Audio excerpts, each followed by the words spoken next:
पहुंचे और वाइट ने वहां एक कर्मचारी से पूछा कि ये कौन सी जगह है, ये हम कहाँ आ गए। तब उसने उनको उत्तर दिया कि ये पुराना गलगत्ता पहाड़ की साइट है। अचानक किसी दिशा पर रॉन वाइट ने अपना हाथ बढ़ाकर कहा कि ये वही स्थान है जहाँ पर यीशु मसीह को क्रूस पर चढ़ाया गया था, और वो अपने साथियों को साथ लेकर उस साइट पर आ गए।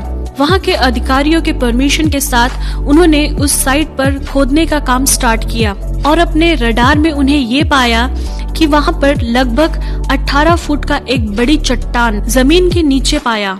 वे जब खोदते गए तो उनको एक गुफा जैसा कुछ दिखाई दिया और वहाँ के कर्मचारी जो वहाँ खोदने का काम करते थे वे उस गुफा के अंदर गए और वे डर के मारे वहाँ से भागने लगे, क्योंकि उन्होंने वहाँ जो देखा वो नजारा बहुत गंभीर था।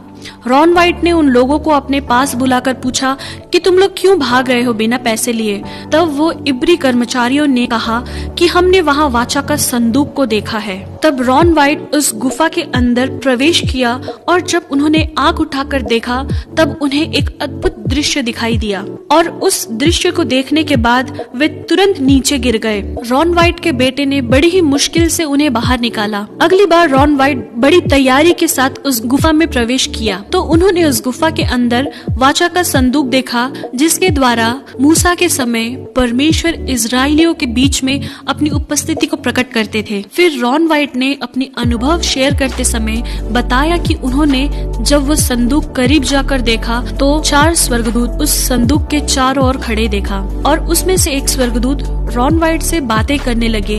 हम 4 मूसा के समय से लेकर अब तक वाचा के संदूक की रखवाली कर रहे हैं।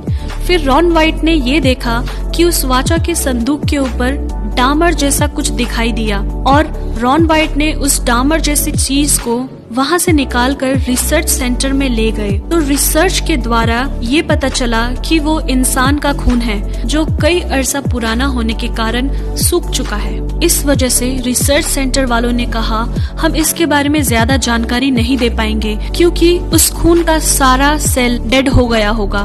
मगर रॉन वाइट जो पहले मेल नर्स भी रह चुके हैं उन लोगों से रिक्वेस्ट किया कि आप लोग कृपया इस ब्लड का डीएनए पता करने की कोशिश करिए। उनकी बात मानकर उस रिसर्च सेंटर वालों ने ब्लड को 24 आवर तक सॉल्यूशन में रखा और 24 घंटे के बाद उन्होंने उस ब्लड को टेस्ट के लिए डाल दिया। जब उन्होंने उस ब्लड की जांच की तो उन्हें एक आश्चर्यजनक बात पता चली और उन्होंने रॉन वाइट को बुलाकर बताया कि ये ब्लड सेल अभी तक मरा नहीं, ये ब्लड अभी भी जिंदा है। और उन्होंने उसका डीएनए के लिए खोज किया तो वे ये बात देखकर हैरान हो गए जैसे कि एक नॉर्मल मनुष्य के डीएनए में 23 पेयर्स ऑफ क्रोमोसोम होते हैं, जिनमें से 23 माता के होते हैं और 23 पिता के, मगर उस ब्लड में सिर्फ 23 ही क्रोमोसोम दिखाई दिए, जिससे रॉन वाइट को ये पता चला कि ये यीशु मसीह का खून है जो पुरुष से नहीं मगर पवित्र आत्मा से जो मरियम के कोख में पैदा हुआ। और उन्हें इस बात की पक्कीकरण करने के लिए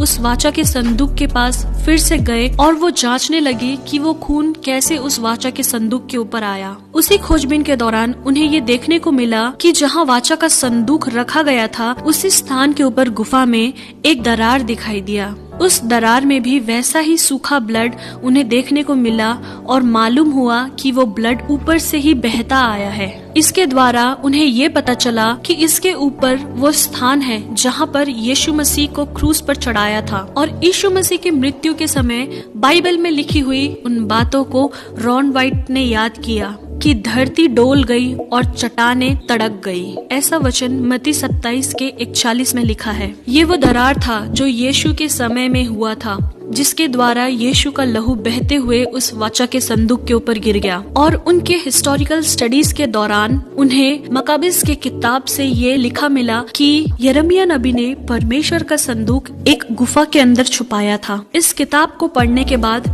रॉन वाइट ने ये जाना कि ये पिता परमेश्वर की योजना हो सकती है कि यिर्मयाह नबी के द्वारा उस वाचा के संदूक को उसी गुफा में छुपाया हो जिस गुफा के ऊपर प्रभु यीशु मसीह को क्रूसीफाई किया था। वो यीशु मसीह का क्रूसीफाई का साइट था और जहाँ से प्रभु यीशु मसीह का खून बहकर उस वाचा के संदूक के ऊपर पड़ा। शायद ये पिता परमेश्वर की मर्जी थी अपने पुत्र का लहू उस वाचा के संदूक के ऊपर पड़े, जिस वाचा के संदूक के ऊपर पुराने नियम से हम जानते हैं कि महायाजक लोग जानवरों का खून लेकर वहाँ बलि चढ़ाते थे लोगों के पाप का क्षमा के लिए। मगर अपने पुत्र के एकमात्र बलि के द्वारा पिता परमेश्वर ने उस बहुमूल्य लहू को वाचा के संदूक के ऊपर छिड़काया, जिससे सारी मानव जाति के पापों की क्षमा का सबूत हमें मिलता है।